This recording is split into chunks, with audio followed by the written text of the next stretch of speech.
Hi, this is Mark with your analysis for the week commencing 11th of October. Didn't do the analysis yesterday because of the fact it was a bank holiday today in Canada and the US.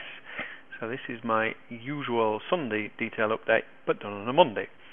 Right, I mentioned in the write-up that at the moment everything for me really now is on the cusp.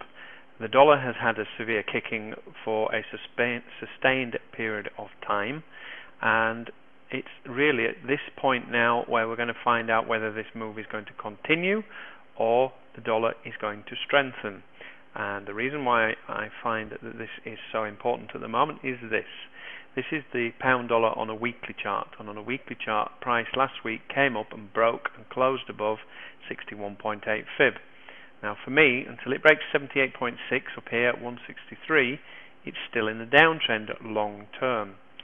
Price also treble topped and rejected at 160, which is a huge major psychological area of support and resistance going back many months and in fact into previous years.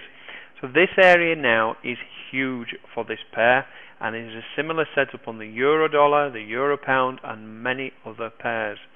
My best way really to play this for the next day or two is to sit and wait. I'm going to wait until London Open tomorrow to decide what to do, but I want to show you something here. You'll be able to look at this on your own platforms, but here, this is the pound weekly MACD. We have MACD divergence, and what that means is whilst price here is clearly at the same area, MACD is going down, which suggests that price is going to turn.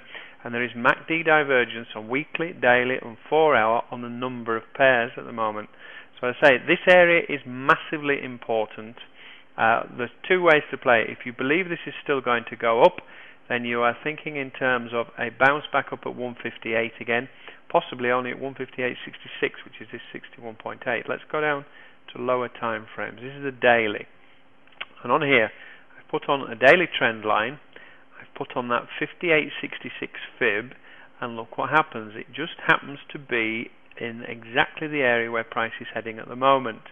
So if you consider that price is going up still here, albeit probably only as far as 160, certainly in the short term, then you would be looking to long.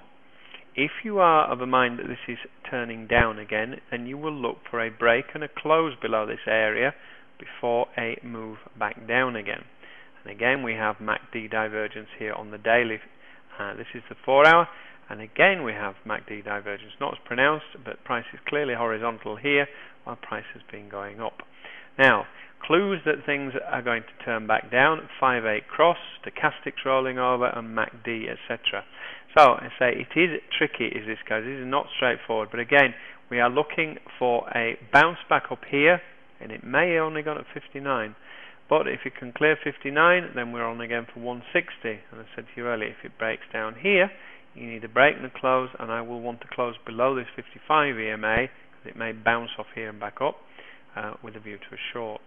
This is the euro, exactly the same scenario. This is the weekly, and we are sat on this 61.8 fib, and we had MACD divergence as well. I've again put this daily trend line in for the euro, so we are either looking for a bounce back up of 38.95, 3900, where we're at now, or we're looking for a break and a close and a move down. This is the Euro USD on the 4 hour. We have a 5/8 cross and rolling over.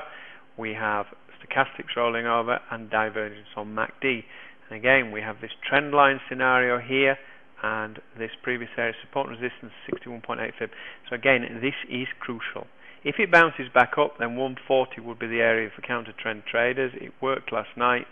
That would be the area if you wanted to short.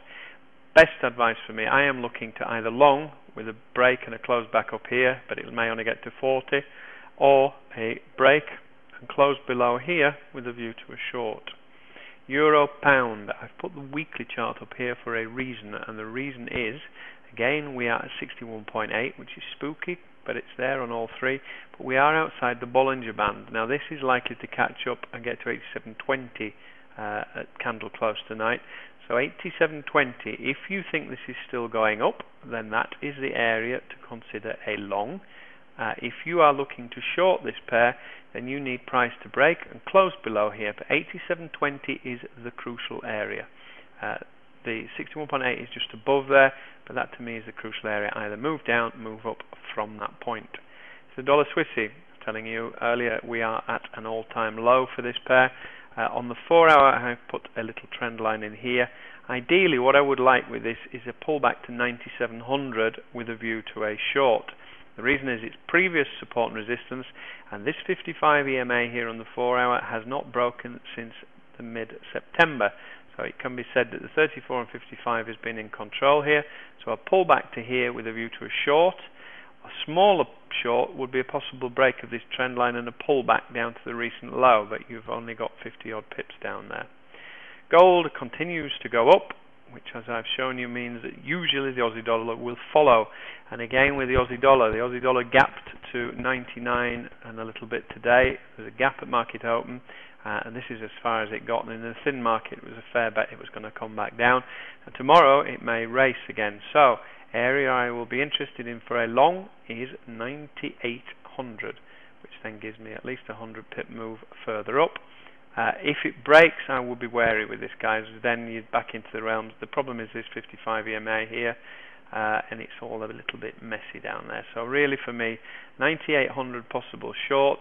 If you're a counter trend trader, you will consider a long here. Counter trend traders will consider a short there. Aussie dollar yen continues to bounce between these two areas, so you're looking for longs here and shorts there. And CAD did break down last week, is now struggling and pulling back, and again it's a matter of where is it going to pull back to. There is MACD divergence suggesting it's going to go back up.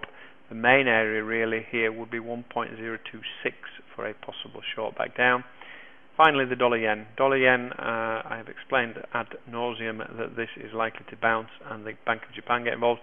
This is the lowest the dollar has been against the yen in ever, or certainly in the last 15-20 years. It stopped to the pip today, 81.53, which happens to be 121.4 fib, as well as an almost a half psych number.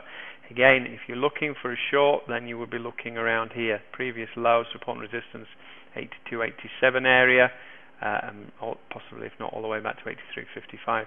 But there's always the danger with this that suddenly the Bank of Japan is going to pile in and it could rocket back up again. Okay, best thing to do probably is wait until London open tomorrow, see what happens, and take it from there. Catch you later.